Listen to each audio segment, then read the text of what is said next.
तो बच्चे देखो, जो मैं आपको बता रही हूँ कि आज हमने पढ़ना है स्क्रू गॉज।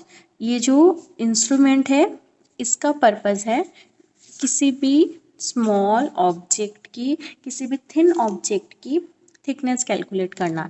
जैसे आपके सामने ये एक वायर है, इस वायर की अगर हमें थिकनेस कैलकुलेट करनी हो, पेपर है, जैसे जिस पेपर पे मैं लिख रही हूँ ये पेपर, ये इतना थिन है कि इसकी थिकनेस हम ना तो स्केल से कैलकुलेट कर सकते हैं और ना इसकी थिकनेस हम वर्नियर कैलिपर से कैलकुलेट कर सकते हैं। तो स्केल और वर्नियर कैलिपर, जैसे एल्युमिनियम फॉयल है, हमने जब वो सपोज मैन्युफैक्चरर हो रही है तो चेक करना है कि उसकी थिकनेस कितनी बनी फॉयल की, तो किसकी हेल्प से चेक होगी? With this screw gauge. तो स्क्रू गॉज जो है ये आपके सामने है, देखो ये कैसा है। सबसे पहले ये डिविजन्स होप आपको क्लियरली विजिबल हैं। ये डिविजन्स इस पे बनी हुई है। This is called circular scale. This is 0, फिर अगली 10 है, 0 से 10 के बीच में 10 डिविजन्स हैं, 20, 30, 40, 50, 60, 70, 80, 90 और फिर 100 तक, वहाँ पे फिर से 0 ही मिलेगी आपको। तो ये सर्कुलर स्केल है। सर्कुलर स्केल पे देयर आर 100 डिविजन्स, ठीक। उसके बाद ये जो इसको मैं रोटेट कर रही हूँ और ये नीचे एक स्केल बनी हुई है, ये आपको विजिबल है, देखिए ये स्केल है, दिस इज 0 और यहाँ पे 5, this is called linear scale. नीचे वाली लीनियर स्केल है और ऊपर वाली सर्कुलर स्केल है। तो जो फर्स्ट डिवीजन है स्केल की, से बोलते हैं रेफरेंस लाइन। जैसे वर्नियर कैलिपर में जॉस थे, यहाँ पर ऐसे ही फिक्स जॉस हैं, ये वाला, और ये एक मेटालिक फ्रेम है यू शेप्ड का, एफ फिक्स्ड है ये मेटालिक फ्रेम, ठीक है। अब इसमें एक ये जो स्क्रू दिख रहा होगा सबको, ये स्क्रू बहुत ही फाइन है और इसको कट किया हुआ है, और दोनों स्क्रूज के बीच में ये वाला मूवेबल है, दिस इज मूवेबल, और इस पार्ट को हमने फिक्स रखा हुआ है। स्टड्स हैं ये पी एंड क्यू, ये वाला स्टड क्यू और ये पी, ये स्क्रू है, ठीक है।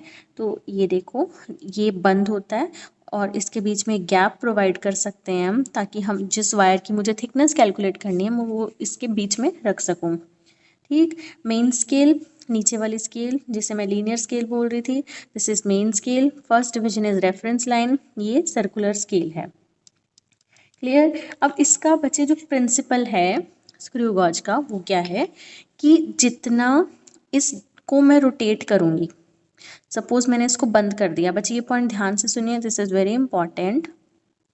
मैंने पूरा बंद कर दिया, देखो अब क्लियरली ऑब्जर्व कीजिए, बंद करने पे ये जो 0 है ऐसे, दिस इज सर्कुलर स्केल की 0, ये लीनियर स्केल की 0 के ऊपर आ रही है। ये सर्कुलर स्केल मतलब ये वाली वैल्यू, लीनियर स्केल वाली मतलब नीचे, जिसे मैं रेफरेंस लाइन बोल रही थी। तो ये 0 इसके बिल्कुल ऊपर आ रही है। तो अब मैं इसे एक कंप्लीट रोटेशन दे रही हूँ, लुक एट द स्क्रीन। 0 के बाद मैंने इसे पकड़ के एक कंप्लीट रोटेशन दी, एक कंप्लीट रोटेशन देने पे 90 आ रहा है, 90 के बाद ये आ गया 0, फिर से ये 0 इस रेफरेंस लाइन के ऊपर आ गई। अब आप नोट करेंगे नीचे की लाइन एक दिखने लग गई है, मतलब जब मैंने इस सर्कुलर स्केल को एक कंप्लीट रोटेशन दी है तो नीचे की जो लीनियर स्केल है वो 1 यूनिट से बढ़ गई है। This is the principle of screw gauge.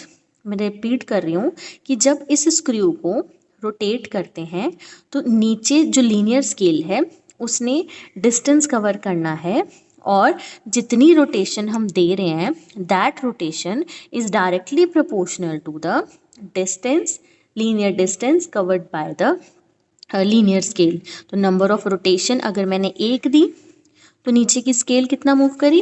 1 millimetre, ठीक है। अब मैं एक कंप्लीट रोटेशन और दे रही हूँ, 0 आगे बढ़ रही है, 50 आया, 40 आया, 30 आया, 20, 10, फिर से आ गई 0, देखो ये बंद हो गया। अब मैं इसे 2 रोटेशन दूंगी, ये बिल्कुल बंद हो चुका है। फर्स्ट वाली वैल्यू मैं ड्रॉ कर देती हूँ, ये 0 है, ये फर्स्ट है, this is second, this is third, ऐसे 4 और 5 सपोज है। अब ये बिल्कुल बंद है, ज़ीरो सर्कुलर स्केल की मेन की ज़ीरो से कोइंसाइड कर रही है। मैं 2 रोटेशंस देने वाली हूँ बच्चे। ये फर्स्ट रोटेशन दी तो नीचे कितनी लाइन आ गई, इस पर आ गई है। ये जो सर्कुलर स्केल है 1 मिलीमीटर पे आ गई है जब एक रोटेशन दी। ओके, अब मैं दूसरी रोटेशन दे रही हूँ 40, 50, 60, 70, 80, 90 और फिर से ज़ीरो आ गई। जैसे ही ज़ीरो आई है यहाँ पर नीचे 2 डिविजन्स हो गई हैं, तो ये स्केल अब सेकेंड पे आ गई है। ठीक है, तो this is the principle of screw gauge कि number of rotations which are giving to this circular scale is directly proportional to the linear distance covered by the linear scale या screw। तो यहाँ से हम इसकी लीस्ट काउंट निकालेंगे। एक बार और चेक करो बच्चे, अब मैं 3 रोटेशन दे रही हूँ 40, 50, 60, 70, 80, 90, इट्स अगेन ज़ीरो। तो अब ये जो स्केल है वो ऐसे 3 पर आ गई है। Look, this is first, second and third. First zeroth है, फर्स्ट मतलब ये फर्स्ट, सेकेंड और थर्ड। ठीक है, 3 आपके सामने स्क्रीन पे बड़ा क्लियरली दिख रहा है। Look, zero, then first, then second, then third. तो जितनी रोटेशंस मैं दे रही हूँ ये उतना ही मूव कर रही है। अब देखो मैं इसको और रोटेशन दे रही हूँ, एक रोटेशन और दी, ये देखिए, तो 4 मिलीमीटर की लीनियर स्केल मूव कर गई है। एक रोटेशन और देते हैं 10, 20, 30, 40, 50, 60, 70, 80, 90 एंड इट्स अगेन ज़ीरो। तो नीचे कितनी हो गई 1, 2, 3, 4, 5, क्योंकि मैंने 5 रोटेशन दी हैं तो नीचे की जो स्केल है वो 5 मिलीमीटर से मूव कर गई है। Clear to everyone? नेक्स्ट बच्चे हमें फाइंड आउट करनी है least count of this device. तो लीस्ट काउंट फाइंड आउट करने के लिए सबसे पहले हम निकालते हैं पिच। पिच का मतलब होता है pitch is equal to distance moved by the screw divided by number of complete rotations, number of complete rotations which is given to screw. देखो बच्चे, अगर मैंने एक रोटेशन दी, नंबर ऑफ कंप्लीट रोटेशन मैंने एक दी, तो स्क्रू ने कितना डिस्टेंस मूव किया 1 मिलीमीटर का।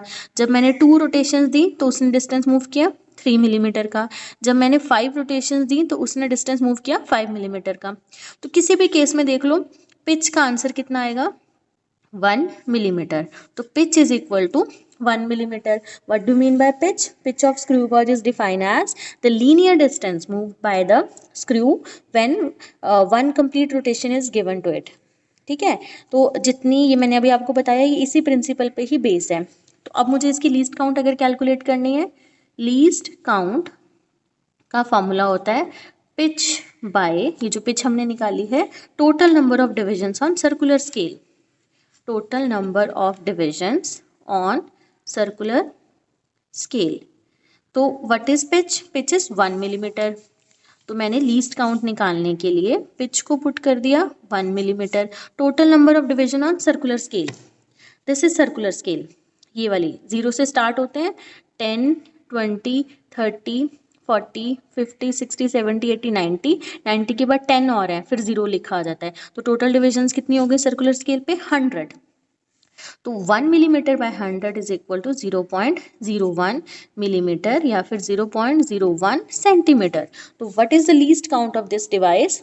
Either in millimetre I can write 0.01 और अगर मुझे इसको लिखना हो सेंटीमीटर में तो वैल्यू आ गई 0.01 सेंटीमीटर। ठीक है, अब देखो बच्चे, कल आपको मैंने स्केल पढ़ाई थी।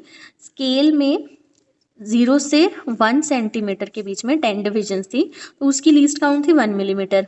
कल वर्नियर कैलिपर पढ़ाया था, उसकी लीस्ट काउंट थी 0.1 मिलीमीटर। आज हमने स्क्रू गॉज पढ़ा है, उसकी लीस्ट काउंट है 0.01 मिलीमीटर। तो अगर सेंटीमीटर में लिखूं तो 1 सेंटीमीटर, 0.1 सेंटीमीटर, 0.01 सेंटीमीटर, ये सेंटीमीटर में वैल्यूज़ हैं। This is for meter scale, this is for vernier caliper, this is for screw gauge। तो फिर which device is more accurate? Screw gauge, क्योंकि इसमें 3 सिग्निफिकेंट डिजिट्स आ रहे हैं, ये 3 डेसिमल तक की वैल्यूज को रीड कर देता है। So this device is more accurate.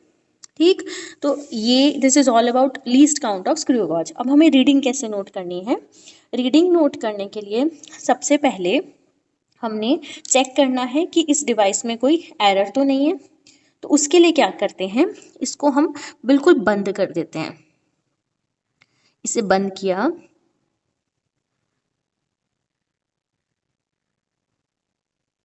बंद करके यहाँ से घुमा देते हैं ताकि टक की साउंड प्रोड्यूस हो। यस, अब ये कम्प्लीटली बंद हो चुका है। और अब आप चेक करें बच्चे, जो इसकी ज़ीरो है ये बिल्कुल इसकी ज़ीरो के सामने आ रही है। ठीक है, जो सर्कुलर स्केल की ज़ीरो है वो नीचे जो लीनियर स्केल है उसकी ज़ीरो के सामने आ रही है। तो उस केस में अगर ज़ीरो से ज़ीरो मैच कर रही है तो डिवाइस में कोई ज़ीरो एरर नहीं है। तो ज़ीरो एरर का मतलब है if the zero of the circular scale does not coincide, ये सर्कुलर स्केल की ज़ीरो अगर कोइंसाइड नहीं कर रही है विद द रेफरेंस लाइन तो उसे बोलते हैं ज़ीरो एरर। और ज़ीरो एरर दो तरह के हो सकते हैं, positive error and negative error. मैंने कल भी बताया था आपको। तो जो फर्स्ट है वो है positive zero error. Positive zero error का मतलब क्या है? सपोज ये है हमारा नीचे का लीनियर स्केल और यहाँ पर है ज़ीरो, ये रेफरेंस लाइन है एंड दिस इज़ ज़ीरो। और ये जो वो वाला है सर्कुलर स्केल, उस पे यहाँ पे बिल्कुल ज़ीरो आनी चाहिए, इसके सामने यहाँ पे सर्कुलर स्केल की ज़ीरो आनी चाहिए। अगर ज़ीरो नहीं आती, ज़ीरो चलेगी नीचे, 1 2 3 4 फिफ्थ डिवीजन से ज़ीरो चलेगी नीचे। ठीक है, तो यहाँ पे आ गया 5। तो ज़ीरो से ज़ीरो कोइंसाइड नहीं कर रही है, this is the zero of the linear scale, main scale, this is the zero of the circular scale. तो यहाँ पे 6 7 8 ऐसे कहीं लाइंस बनी होंगी, यहाँ पर आ गया 10। तो 5 डिवीजन से ज़ीरो नीचे चली गई है, तो इसे बोलते हैं पॉजिटिव ज़ीरो एरर। इसे निकालेंगे कैसे? 5 डिवीजन से ज़ीरो नीचे चली गई है तो 5 into least count. What is it's least count? 0.01 millimetres. तो आंसर है 0.05 मिलीमीटर। तो इतनी एरर को हमें सॉल्व करना है। अगर पॉजिटिव एरर है तो जब मैं इसे करेक्ट करूँगी, ज़ीरो एरर की करेक्शन, उसके लिए इस वैल्यू को माइनस करेंगे 0.5 मिलीमीटर। ये स्टेप मैं आपको दोबारा एक्सप्लेन करती हूँ। अब देखिए नेगेटिव ज़ीरो एरर क्या होती है। नेगेटिव ज़ीरो एरर का मतलब है कि जो ज़ीरो है वो, ये देखिए सपोज ये अगेन हमारी रेफरेंस लाइन की ज़ीरो है और यहाँ पर आया ज़ीरो ऊपर चली गई है तो यहाँ पर आया कहीं पर 90 और यहाँ पर ऐसे 3 डिवीजन के बाद सामने आ रहा है 87। यहाँ पर नीचे कहीं 85 होगा तो ज़ीरो के साथ 87 आ रहा है। तो जैसे हमने n में से कल n माइनस किया था, तो जब नेगेटिव एरर होती है तो n minus n into least count लिखते हैं। ठीक है, तो इसमें टोटल नंबर ऑफ डिविजन्स कितनी है? कल 10 थी, आज है 100। 100 माइनस इसकी कौन सी कोइंसाइड कर रही है? 87। तो 3 डिवीजन से वैल्यू चेंज हो रही है तो साथ में आएगा माइनस का साइन क्योंकि नेगेटिव एरर है। तो 100 माइनस 87 इज 13। ओके, तो यहाँ पर 13 into least count which is 0.01 millimetre. So 0.13 millimetre negative value से ये एरर आ गई जिसे हम बोलेंगे नेगेटिव एरर। ठीक है, नेगेटिव एरर का मतलब है जो ज़ीरो है सर्कुलर स्केल की वो क्रॉस कर गई है रेफरेंस लाइन को जब हमने दोनों स्टड्स को एक दूसरे से ज्वाइन किया है। अब मैं बता रही थी कि ज़ीरो करेक्शन का मतलब क्या होता है। जब हमें ज़ीरो को इस ज़ीरो एरर को सॉल्व करना है या ज़ीरो करेक्शन करनी है, उसका फॉर्मूला होता है माइनस ज़ीरो एरर। तो ये माइनस प्लस हो जाएगा और ये प्लस माइनस हो जाएगा। I am repeating this step.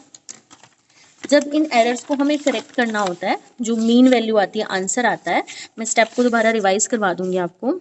जब हमें ज़ीरो एरर को करेक्ट करना है तो zero correction is equal to minus of zero error. ठीक है, तो जो पॉजिटिव एरर है क्योंकि माइनस का साइन है तो वो आंसर में माइनस होगी, और जो नेगेटिव एरर है उसके साथ नेगेटिव साइन होता है, नेगेटिव एरर के साथ नेगेटिव साइन होता है, तो जब हम उसे करेक्ट करेंगे, एक ये नेगेटिव और एक ये नेगेटिव प्लस हो जाएगा, तो नेगेटिव एरर आंसर में प्लस होगी और पॉजिटिव एरर आंसर में माइनस होगी। ठीक है, तो let's calculate now the diameter of this given wire by using this device. सबसे पहले ये जो है इसे हम खोल रहे हैं।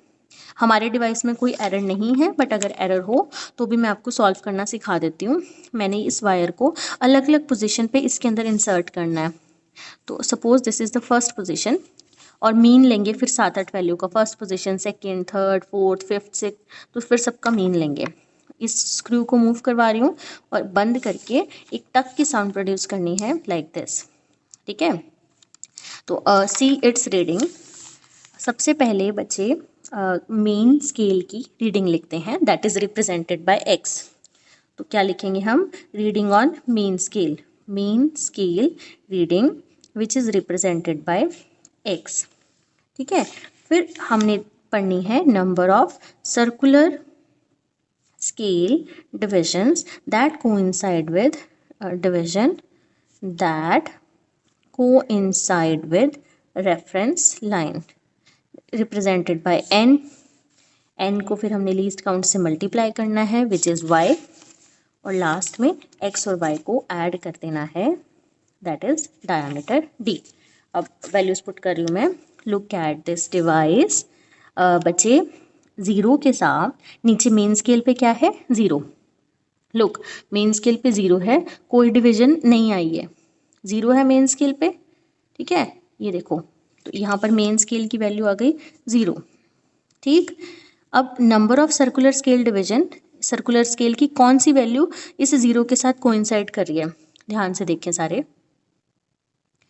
मेरे सामने जो है 51th डिवीजन, 50 तो है ही है, 50 से अगली एक डिवीजन है जो सर्कुलर स्केल से मैच कर रही है।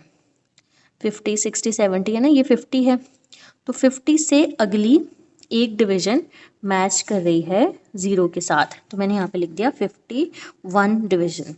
51 को लीस्ट काउंट से मल्टीप्लाई करेंगे मिलीमीटर्स में, 0.51 मिलीमीटर, क्योंकि ये भी वैल्यू मैंने मिलीमीटर्स में ली है। इन दोनों को ऐड कर दो तो आंसर आएगा 0.51 मिलीमीटर। तो diameter of this wire is 0.51 millimetre. इसको अलग अलग पोजीशंस में लेंगे। ठीक है, अब सपोज बच्चे को ये मेरे पास एक कार्ड है, मुझे अगर इसकी वैल्यू फाइंड आउट करनी हो, इस वायर को मैंने निकाला, इसकी मैंने थिकनेस फाइंड आउट करनी है कि कितनी थिकनेस का कार्ड है, तो मैंने इसको बंद कर दिया, इसमें टक की साउंड प्रोड्यूस कर दी। ठीक है, अभी भी बच्चे नीचे जो स्केल है,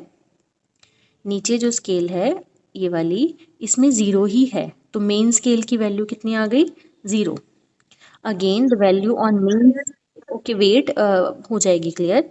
जो मेन स्केल है उस पे वैल्यू अभी भी 0 है, ये देखिए।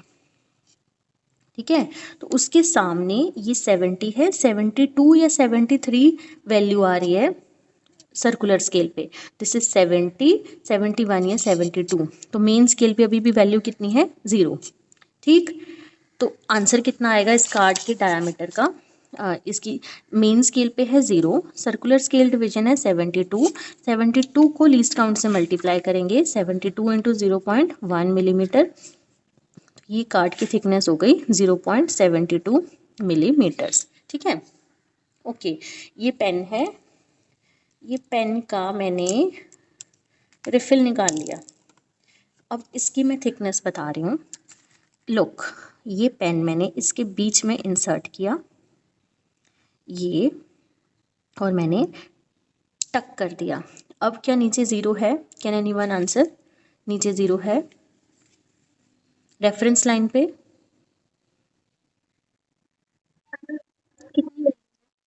कितनी value? Find its value.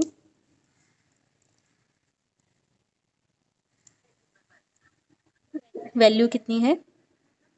Yes, good, तो 3 है। और सर्कुलर स्केल की भी रीडिंग देखिए, 60 के बाद दिस इज 60, तो 60 के बाद कितनी वैल्यू है? मैं देखती हूँ, 61, 62, 63, 64, ठीक है, 64 वैल्यू है 3 मिलीमीटर ऑन दिस स्केल और 64 यहाँ पे, तो 3 मिलीमीटर यहाँ पे, 64 यहाँ पे, सो आंसर इज 0, 64 ये और ये 3 इसमें ऐड होगा, तो 3.64 millimetre is the diameter of this refill. ठीक है, सबको समझ में आया? हमें बच्चे एक, जैसे मैंने वायर का किया है, मैंने सिर्फ एक रीडिंग आपको बताई है, तो प्रैक्टिकल में हम ऐसे 7 रीडिंग्स लेंगे और लास्ट में मीन लेंगे। मीन मतलब सारी 7 वैल्यू को ऐड कर देंगे और एट द एंड 7 से डिवाइड कर देंगे। अब देखिए बच्चे, सपोज करो मेरे डिवाइस में एरर थी, ये आंसर आया 0.51 मिलीमीटर आंसर आया, और सपोज डिवाइस में एरर थी जबकि अभी थी नहीं, तो मैं एरर को कैसे सॉल्व करूँगी? सपोज पॉजिटिव एरर थी और पॉजिटिव एरर 0.03 मिलीमीटर्स की थी, मतलब 3 डिवीजन से 0 नीचे थी, तो 0.03 मिलीमीटर। तो इसको सॉल्व कैसे करना है? इस आंसर में इसे माइनस कर देना है, तो माइनस करके जो वैल्यू बनेगी that will be the final answer. और अगर नेगेटिव एरर होगी, ये आंसर है 0.5 मिलीमीटर, तो नेगेटिव एरर 0.03 वैल्यू से ऐड कर देनी है, तो ये जो आंसर आएगा that will be the final diameter of the given wire. तो जीरो करेक्शन में अगर पॉजिटिव है तो यहाँ पे माइनस का साइन आएगा, अगर नेगेटिव है तो यहाँ पे प्लस का साइन आएगा, दैट्स इट।